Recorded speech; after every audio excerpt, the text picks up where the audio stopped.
Welcome to Purely Prabhupada, Ancient Truths for the Upliftment of the Modern World. My name is Alexis. I'm here with Comrade Devi Dasi, also known as Dr. Karen Silverstein. In our first video, you mentioned community development. I've heard a lot of discussion about intentional communities, and generally the feedback has been dissatisfaction with the moral environment and quality of leadership. At Purely Prabhupada, we're talking about developing sustainable communities. How do you see that these problems can be avoided? Without being based on the development of God consciousness or Krishna consciousness, only lower consciousness can prevail. And any community that's been developed without God at the center will mostly fail in its goals, no matter how lofty those looked at the onset. For a proper society to develop, there needs to be a spiritual perspective, spiritual principles, spiritual practices that tie people together under the flag of reawakening their dormant love of Krishna, of Godhead. And there needs to be proper leadership that supports this goal, because whatever the leadership does, the community will follow. Yes, that is a really important consideration. How would such a community be organized? There would have to be a consideration, a study of the individual's psychophysical nature and his or her position in society. In the Sanskrit, this system is referred to as Daivi Varnashram. It has its roots in the Vedic culture, which historically was known as the culture of the entire planet. The Daivi Varnashram system is natural and it's graceful, and it takes into account the individual qualities of the person, not family lineage. In India, this system became misunderstood and misapplied and currently goes under the name of the caste system. However, the real Daivi Varnashram system is meant to awaken the dormant love of God that's inherently present in the heart of everyone. That's lovely. Can you give me more details on this Daivi Varnashram system? Daivi means godly. So the whole system of community development has at its center the development of God consciousness. Varna refers to the natural occupational propensities of the individual, and ashram means the social position according to the development of spiritual life. So the first Varna is the Brahmin, or the priestly class. The priestly class, they are the educators, the teachers, the spiritual guides, the scholars of Vedic wisdom, the medical professionals. They are independent. They take no income from anyone, and in that way, their Brahminical integrity remains uncompromised. The Kshatriyas, or the ruling class, that's your second of the Varnas. They're trained in the art of war and in the ways of governing. They have a special responsibility to take care of the citizens as they would take care of their own children. The citizens not only refer to human citizens, but the animals, the plants, the trees, any living being that's taken birth in that kingdom is under the protection of that ruler. The Kshatriya, the properly trained ruler, is duty-bound to take counsel from the Brahminical class so that he may rule under godly principles. The next of the Varnas is the Vaishya, or the mercantile man, the agriculturist. They just love getting out, working the land, taking care of the cows, and they're very adept at developing trading systems and banking systems when there's excess. The Sudra class is your laborer class, your craftsman, your artisan, and they're very happy serving the other classes. So by nature, there's going to be the least number of Brahmins and then Kshatriyas, and the most of the population will be engaged in production, labor, and service. So again, the Varnas are according to natural propensity, not according to birth. And what about the spiritual ashrams? There are 4 spiritual ashrams, and the first is celibate student life. It's called brahmachari. And the student is educated according to his varna. He's educated in humility. He's educated in self-control and self-regulation and different spiritual practices and understandings. The second ashram, or the grihastha or household ashram, builds upon that. The person moves into married situation, taking with him the principles that he's learned as a student and applies them towards the raising of a God-conscious family.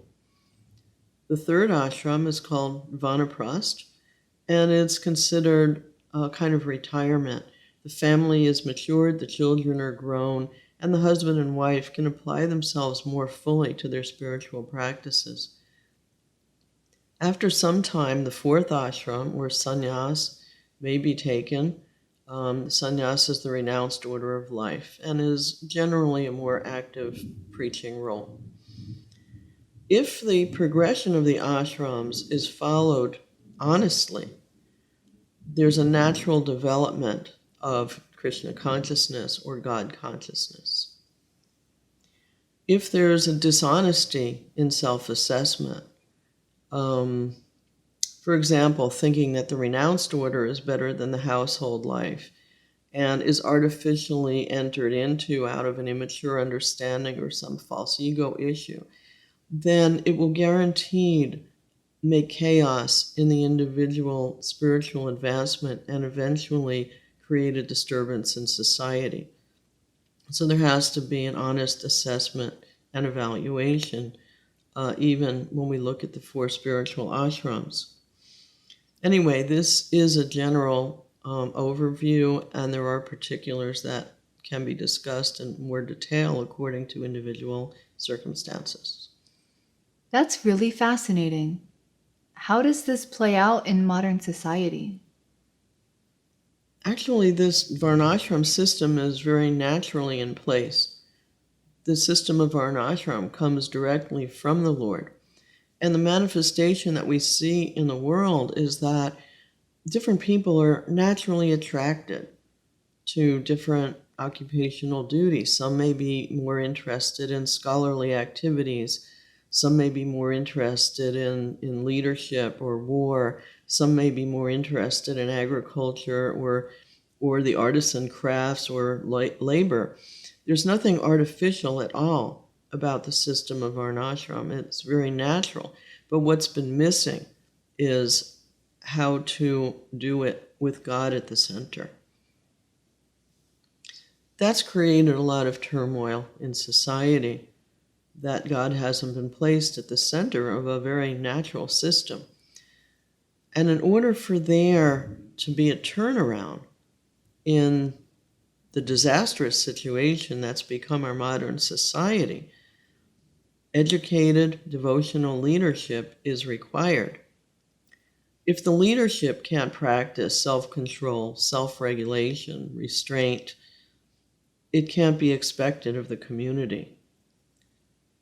We can't expect common men to make good decisions for themselves or others because they're in ignorance of God's laws. But even a common person, if they apply the principles of godliness into their lives, can become an exemplary leader. It's obvious you've given a lot of thought to community development. I'd love to hear more of your insights. Actually, you're right in that I'm always thinking about community development. And we can use different self-transformational processes also in the development of community, of course, with Krishna being the goal. So certain things that I've been thinking about for practical implementation is that people have to be supported in honest self-examination and application. No hypocrisy, no trying to be something that we're not, no vying for position, or thinking that somebody else's service or position is better than ours. So there has to be total honesty. We need to be able to apply Srila Prabhupada's teachings in a way that inspire and encourage ourselves and others, and at the same time, not water down or change anything. There needs to be an endeavor to become free of envy by living a life of the application of spiritual principles. And of course, most importantly, we need to keep Krishna at the center. This can take place by individual or family or group readings of Srila Prabhupada's literatures, and having the whole community get together on a daily basis to glorify the names of the Lord in song, the congregational chanting of the holy names called kirtan. This will keep everybody focused. It'll keep everybody strong on the path of spiritual development. And mostly, it'll keep everybody happy, because this process of self-realization is a happy process. If we have solid agricultural communities, this gives a lot of strength and support to the individual and the community on the path of developing God consciousness. It's actually very, very important, and it was a major aspect of what Srila Prabhupada wanted his disciples to develop. If we can live simply, without artificial amenities, always keeping Krishna at the center, always remembering Krishna, then actually this is perfection. I completely agree. Thank you for sharing with us. It's my pleasure to be with you.